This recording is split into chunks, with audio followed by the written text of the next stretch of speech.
comando do manche. É verdade. Agora, quem está na torre de comando da sua psique, da sua alma, é o próprio inimigo. É o Satanás. Por isso que Jesus fala para os religiosos, lá no livro de João, capítulo 8, versículo 44. Vós sois do diabo, que é o vosso pai, querer satisfazer a sua vontade.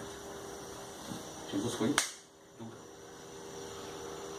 Ele está falando, quem comanda aí dentro, não é o pai, é Satanás. Vocês fazem obras religiosas, porém são filhos de Satanás. Porque dentro deles havia um lugar, dentro deles, em que era Satanás que controlava. Quer contar um lugar? Não? Então a nossa função, muitas vezes nós queremos resolver situações em nossas vidas, quando na verdade nós temos que centralizar na torre de comando a essência. Aonde está o problema? O problema está quem está no comando. Então nós vamos sentar nessas cadeiras, nessa torre de controle, e vamos saber um dos nomes que a gente está estudando hoje, que está sentado nessa cadeira, que tem um visor na frente dele, que tem controlado sua vida, pode ser justiça. Assim como foi na vida de Jó. E seria quase impossível Jó perceber se não fosse por uma sequência de fatos na vida dele. De perdas de pessoas, perda de coisas, perda da saúde, perdas. O gatilho que nos leva à depressão. O gatilho que nos leva à depressão. Exatamente. E quem é que aciona esse gatilho? De onde? De dentro da nossa psique. E graças a Deus hoje a igreja está entendendo que tem as questões espirituais, tem as coisas almáticas, glória a Deus. Tá? Então, da união da psicologia, da psiquiatria com a palavra de Deus, que nós conseguimos entrar nesses ambientes. Tá? E destronar, sabe, esses elementos que dominam a nossa vida. Aí, por isso que eu falei, de repente, cara, o que aconteceu na minha vida? De repente, eu ouvi uma palavra, eu tomei uma decisão baseada naquela palavra, eu tive uma força moral, uma força espiritual, uma força física até, para tomar uma decisão, e houve uma troca de operadores dentro desse lugar de comando da minha vida. E eu fiquei livre. Tá? Okay? Onde se encaixa o cura e libertação. Como? Onde se encaixa aquele processo do cura e libertação. Exatamente. Então, esse é o trabalho do fundamento. Sabe, a gente está fazendo o quê? A gente está colocando fundamentos. Por intermédio, por isso que eu falo, Bíblia para mim, quem mexe com o computador, mexe um pouquinho, a gente sabe que tem lá as janelas, Windows, sistema Windows. Então, livro de Jó, Windows, é uma janela, você entra por ele. É o livro de Samuel, você entra por ele. Livro de Ezequiel, é uma janela de entendimento. Se a gente sempre ficar olhando aquilo como um livro bíblico, um livro de história, não vai fazer muita diferença na sua vida. Agora, quando você olha aquilo, uma janela de entendimento, você entra naquela história e extrai lá princípios e bases para a sua própria vida, aí ele passa a ser útil para você. Tá? A gente tem que ler o livro, ler a Bíblia, que é um livro de conhecimento, não um livro de conhecimento de revelação. Tá bom? Vamos lá, justiça própria. Quando se espiritualiza feridas, começamos a nos sentir certo. Tá? Agora eu vou começar a ler, tá? E a gente vai depois fazer um comentário sobre isso. Eu vou ler algumas coisas aqui, depois a gente comenta sobre isso. Tá? Justiça própria nos deixa insensíveis aos nossos pecados. Que é o exemplo de Jó. Tá? Essa justiça própria que nos deixa insensíveis aos nossos pecados, cria em nós uma capacidade de autossatisfação. Tá? Uma das primeiras coisas que nos afeta na justiça própria, é que acontece o quê? A gente começa a se separar de outras pessoas, que nós falamos no começo da administração. Tá? Porque quando nós achamos mais justos que os outros, quando nós achamos que nós somos melhores do que os outros, então a gente começa a querer se afastar dos outros. Tá? Então, porque assim como eu não tenho pressa de estar edificando vocês, Satanás também não tem pressa para destruir. Tá? Assim como Deus é um Deus geracional, Satanás também tem um pensamento geracional. Satanás, ele viu o que Deus faz, ele funciona e imita. Satanás não tem poder de criar nada. Ele tem o poder de imitar e perverter. Deus cria, ele imita e perverte. Tá? Então essa é a capacidade dele.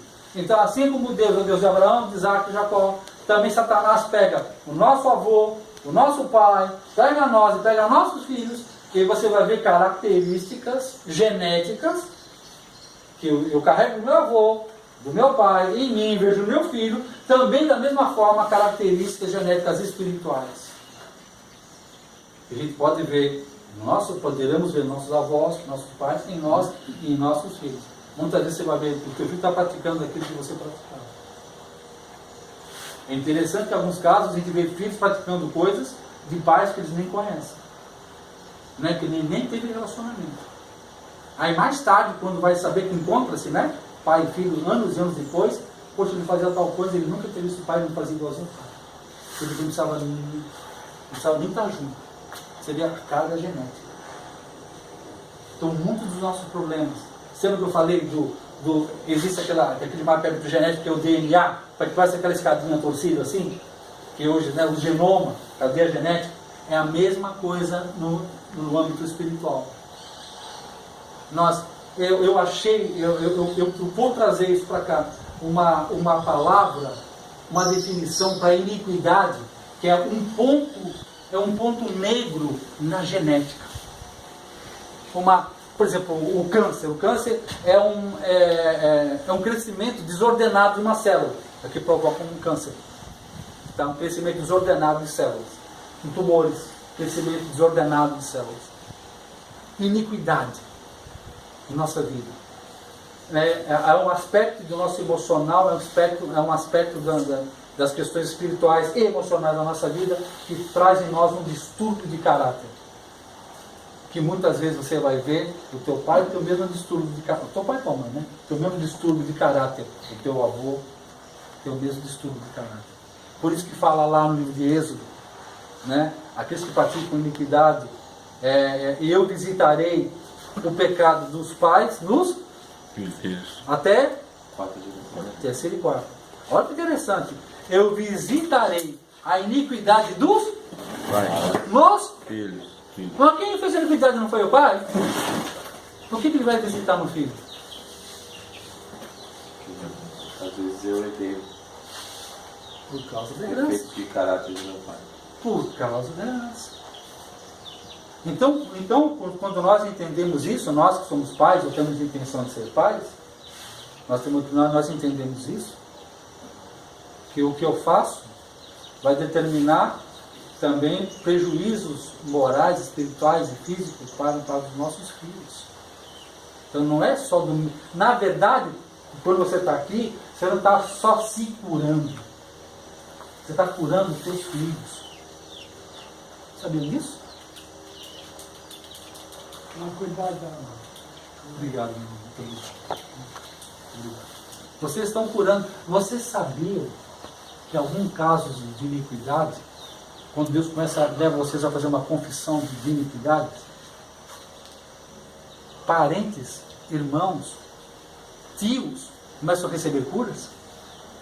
Porque nós temos hoje a capacidade de entrar na presença de Deus como sacerdotes e pedir perdão geracional. Se existe uma maldição geracional, existe também uma provisão do sangue de Cristo Jesus, que há um perdão geracional. É impressionante, às vezes você começa a clamar, por isso a nossa função intercessória, Deus nos fez profeta, reis e sacerdotes. Então a função profética tem a ver também com a adoração e com a intercessão geracional pela nossa família. Você lembra de Neemias, junto com Esdras, os dois que reedificaram Israel? Antes de fazer qualquer coisa que eles fizeram, passaram dias intercedendo deles, pedindo a Deus perdão pelos pecados deles e da sua nação. Aqui nesse lado do hemisfério, no ocidente, nós temos entendimento. O meu avô O meu avô me deixou 42 casas. Tá? E passou pro meu pai fez mais 8, deixou quantas casas? 50 casas. Tá? E aí agora ele morreu. É lícito eu receber essas 50 casas de herança? É da sua família? É da minha família. É lícito. Ok? Ok. Agora vamos lá. Enquanto isso, Gotham City, né? Uma outra família. O vô matou 42, roubou um montão. O meu pai cometeu mais 8 estupros. E matou a facada pelo menos 85 crianças. É justo que eu vou herdar também a maldição? Ah, é? Da família. Essa casa tu quer. Mas não, mas ele foi coerente, ele foi errado. Não foi com a mesma alegria, né? Mas foi. Por quê? Então isso, quando nós temos esse entendimento, que nós, assim como nós recebemos as heranças positivas, nós também recebemos heranças negativas. Eu não tenho culpa de receber isso, né, cara? Mas eu tenho a responsabilidade de parar essa maldição na minha vida. Assim como também. Continuar nas minhas próximas gerações. Isso. Você não tem culpa, mas sofre o efeito. A mesma coisa que a pessoa que ganhou do avô e do pai 50 casas. Ele não tem culpa. Mas vai sofrer o efeito. Chato. Muito chato, né, meu? Sofrer demais. Essa é a sofrência absoluta. Entendeu? Paulo? Não é isso. Então, ou seja, o que nós vamos tratar é disso. É porque é por isso que isso vai. Gente, não tem pressa, é por isso que eu não gosto, eu não quero doutrina, eu quero princípios, fundamentos. Que é isso que a gente vai entendendo. Sabe? De ponto a ponto, semana após semana. Crescendo de glória em glória. Tem entendimento? Porque eu sou um possuidor também de uma herança genética espiritual. Então eles começam a me entender que, poxa, eu estou aqui, então eu sou fruto de coisas que meu pai e minha mãe fizeram, meu pai, meu avô, meu bisavô fez, e daqui para frente. Que Deus, quando olha para você, quando olha para mim, por isso ele fala, eu sou Deus de Abraão, de Isaac e de Jacó. Por que ele fala isso? Eu vou repetir. Por que ele fala que eu sou Deus de Abraão, de Isaac e de Jacó? Ele fala, eu não sou seu Deus. Eu sou um Deus geracional. Isso que é interessante. Como é que a gente vai entender isso? Quem viu as Olimpíadas aí? Acho que todos de menor e menor vão viver alguma coisa das Olimpíadas. Sabe aquela competição que os caras começam com um bastão? Ele corre, passa para o outro. Revezamento 4%. 4%, né? Tem 4 por 100, 4 por 200. 4 por 100, 4 por 200. Tá? O que acontece? Eu corro, transfiro o bastão. Corro, transfiro o bastão. Um é especialista em start up, o outro faz a velocidade e o outro que é finalista em fazer o final. Aquele que faz o final, o cara que tem É o Bolt, é o Bolt, um raio. Tchum! Tá? Por quê? Então, ou seja, quando pensam em vitória, eles pensam de vitória de um ou de 4? Os 4. 4. Então, é uma equipe que são 4 corredores. Então, está condicionado ao comportamento adequado e a herança do bastão da primeira geração para a segunda, para a terceira, para a quarta geração. Então, o que Deus está falando para nós? Deus está falando para nós é o quê? Sou um Deus geracional. Eu penso de uma maneira geracional. Deus nunca pensa de uma maneira pontual. Ele pode até tratar conosco de uma maneira pontual, mas a visão dele é geracional. Por isso que eu falo, Deus não está na terra, Deus não está no negócio de ficar abençoando gente. Por quê? Porque parte do princípio que bendito Deus e Pai de nosso Senhor Jesus Cristo, a qual já nos abençoou com toda a sorte de bênçãos nas regiões celestiais em Cristo Jesus. Então o camarada vai para a igreja para procurar uma bênção e não vai achar nada, porque ele já recebeu. Porque ele precisa se alinhar. O que ele precisa é se arrepender. O que ele precisa é se curar, porque a bênção já está liberada. Agora Deus não vem na sua direção, porque para que não se desperdice, para que nada se perca. Então o que a gente aprendeu, o que vocês sabem, partindo-se do pressuposto que todo dia Deus libera uma bênção na sua direção. Uma bênção quer dizer um recurso. Eu falo bênção para chamar a atenção, depois eu venho com fundamento. Um recurso. Todo dia Deus manda um milagre para a vida de vocês. No espírito, na alma e no corpo. Cabe a nós ter o entendimento e a sensibilidade de perceber. Todo dia Ele manda. A gente fala assim, Deus não fala comigo. Deus não fala com você, nem comigo.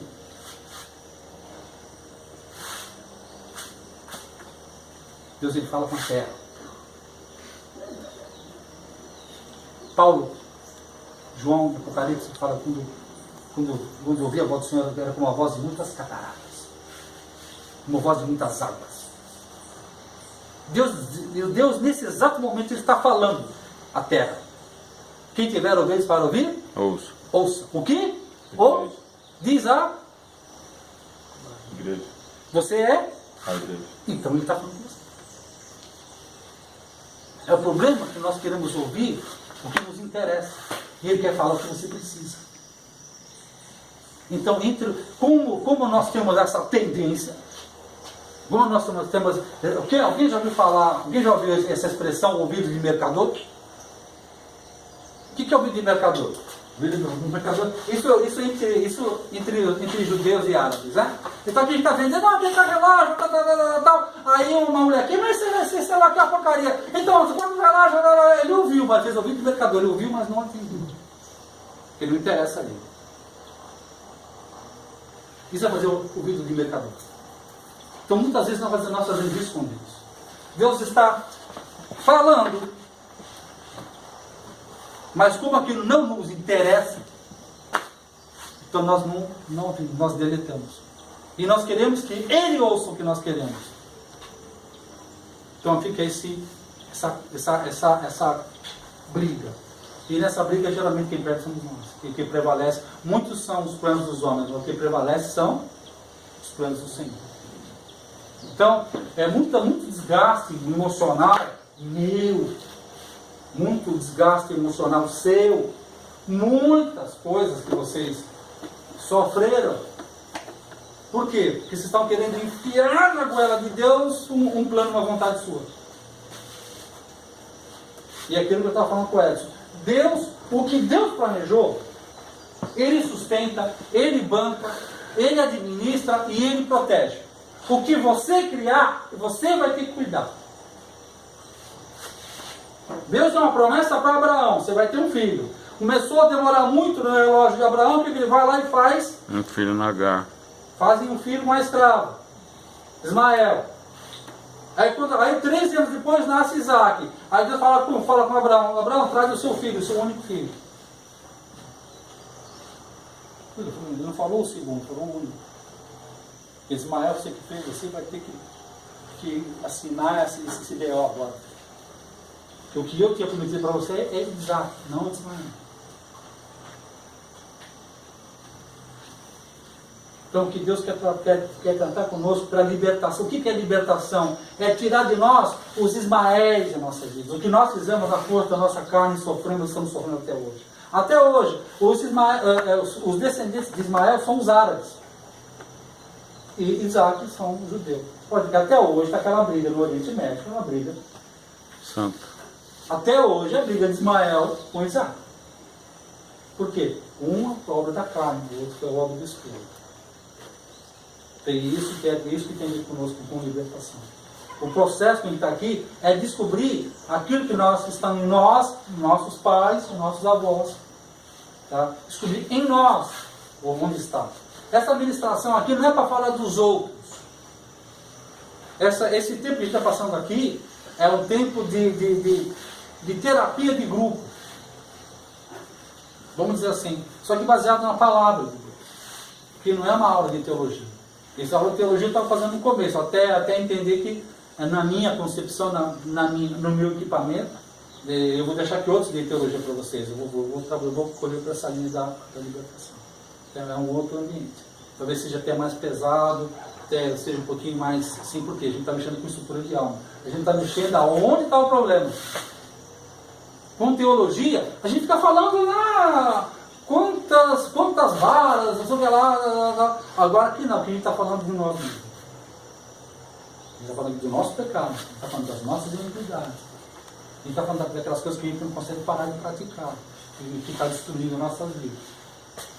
Porque se nós estamos aqui, é que nós entendemos que algo está errado. Alguém está aqui por esporte? Então, só o fato de estar aqui já indica uma condição. Então, que a gente possa levar a sério essa questão, é que vocês estão aqui para sair. Porque a gente sabe que lá fora, se ficar do jeito que a gente está, vai cadeia ou cemitério. Né? Lá fora não está tendo mais outra alternativa. É uma coisa ou outra, porque dos dois lados. Você vai ter que pagar a pau para a polícia, ou você vai ter que pagar a pau para alguém. A facção, vamos lá. Entendeu? Então a gente está aqui para quê? Para buscar um lugar em Deus. Buscar uma atmosfera em Deus. Buscar aquele lugar da presença de Deus. Tá bom? Vamos lá. Abra uma Bíblia de vocês, o livro de Eclesiastes, se for possível aí. Eclesiastes capítulo 7, versículo 16.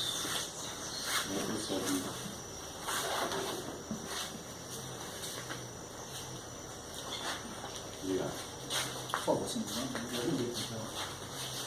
Livro de Eclesiastes,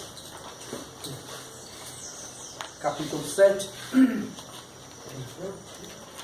Por isso que está. Só está. Não, foi levar os meninos no dentista. Tudo bem, então. Sete, Uma parte do batalhão que não está presente. Por favor, versículo 16. Não seja demasiadamente justo, nem demasiadamente sábio, porque te destruirias a ti mesmo. Engraçado, né? O que pode me falar um pouco sobre esse versículo? Uma recomendação, não seja, não seja, não que é para ser, você vai falar não ser. Repete aí. Não sejas demasiadamente justo, nem demasiadamente sábio. Demasiado é o que? Demais? Demasiado é excessivamente. Não seja. Explica isso aí. Não seja religioso. Eu acho que. Segura. Fala. Eu acho que se eu sei isso aí, eu vou me achar acima de todas as pessoas, melhor que todos. Não confie no seu próprio entendimento. Seja correto demais, nem justo demais. Meio termo. Legal. Isso é mais que tudo, né? Tem que ter um equilíbrio. Não tinha pensado nisso não. Legal. Demais. Não ter fanatismo, né? Não ter fanatismo pelas coisas.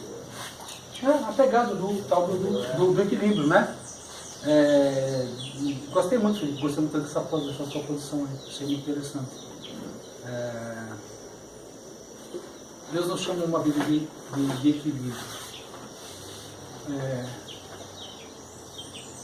Macaios, bendito aquele que tem sede e fome de justiça, pois esses serão fartos.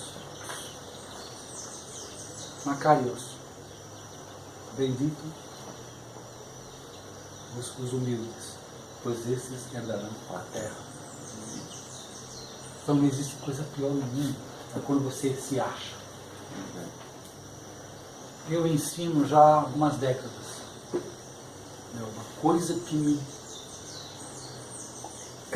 me tira do sério é quando eu vou começar a explicar uma coisa e a pessoa fala para mim assim: eu já sei. Mano, né? Eu estou na cruz, eu só escuto o barulho do velcro. Eu saio da cruz, eu vou para cima. E depois eu volto. Não tenho grampo, tenho velcro. Aqui. Entendeu? Não, eu já sei.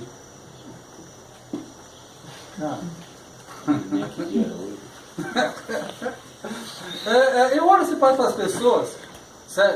O dia que eu falar para mim, eu sei, Deus, me tira daqui.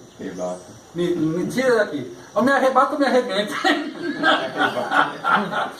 Entendeu? Ou me arrebata ou me arrebenta.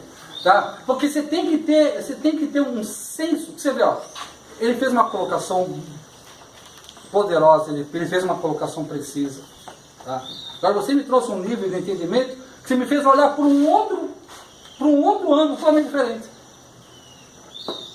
Agora, já pensou se eu temer? Deu certo. Entendeu? Ia perder. Ia perder isso. E isso tanto faz sentido que tem um texto bíblico que dá um apoio para isso que você falou. E Deus sugere uma vida de equilíbrio. Que toda vez. Porque nós vamos. Aliás, deixa até Tem prosseguir. aquele ditado também, Tess? Fala. Desculpa, Por favor. que nada demais é bom. Tem um ditado. Tá? O Tudo que é um em ditado? demasia faz mal. Tudo em demasia faz mal. Quer falar, não seja demasiadamente. Demasia, né? Não seja demasiadamente. Exatamente. Eu fiz isso. Aliás, eu corro muito esse risco. Aliás, todos nós aqui. Vocês são homens com uma capacidade muito superior aos caras que estão lá fora. Por isso que nós somos adultos. Eu já falei para muitas pessoas aqui que você comentou para mim. Aquele dia que eu falei do microfone. Não, do carregador do celular. Falei, poxa, dá para você pegar não sei quem foi que falou para você pegar o carregador e estava chovendo. Né? Eu falei, mano, fica aí. O que ele falou? Quantas vezes eu fui na biqueira para buscar, mesmo sabendo que estava faltando dinheiro e o cara não ia me dar. Na chuva. Na chuva. Na madruga. Isso só indica uma característica intrínseca em você, a tua capacidade de vencer obstáculos. É só mudar o objetivo. É só mudar a droga. Vocês têm uma capacidade. Vocês trocaram tudo para a droga. Então é só mudar a droga. Só colocar Cristo nesse lugar.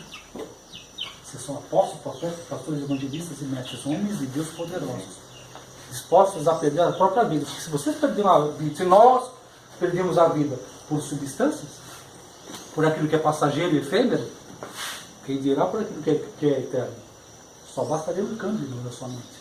Romanos 12:2. Não vos conformeis com esse mundo, mas transformai-vos pela renovação da vossa mente. Então conhecereis qual seja a boa, perfeita e agradável vontade de Deus para o vosso vida.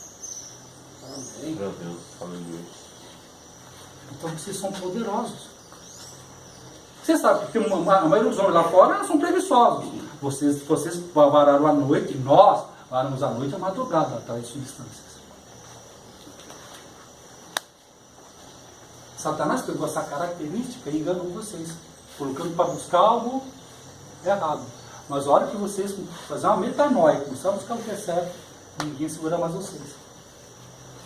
Por isso que Deus escolheu Paulo. Pela capacidade. Se Paulo corria para matar a gente, imagina para salvar. Vocês estão percebendo quem vocês são? Vocês estão sabendo isso? Vocês estão entendendo agora porque vocês estão aqui? Vocês estão entendendo porque eu estou aqui também? Hã? Ok. Da segunda? Eu falei bem a parte. Vou tentar ver se não bloco. O sábio ensina, o religioso proíbe. Provérbios 22:6. Rápido, abre rapidinho, por favor.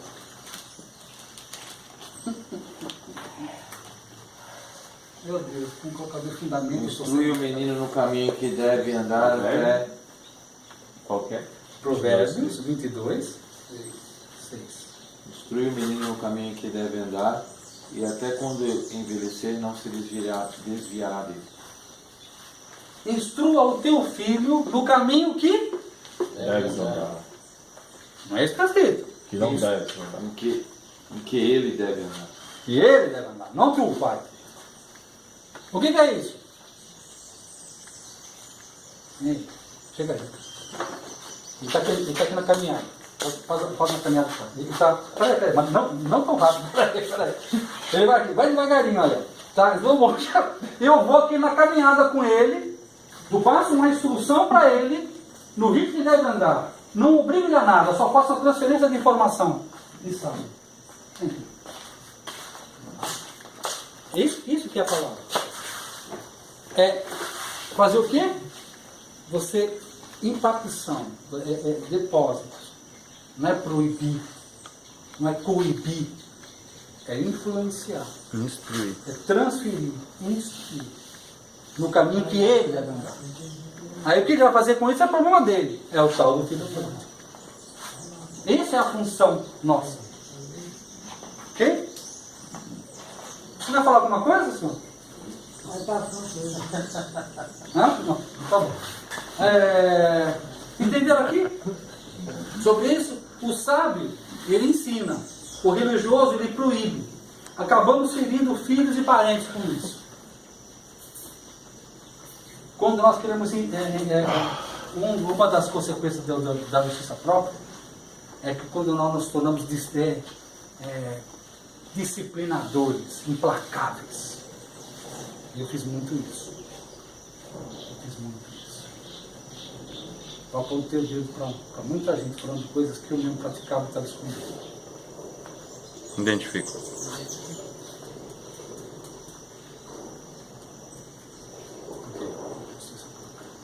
A justiça própria te cega.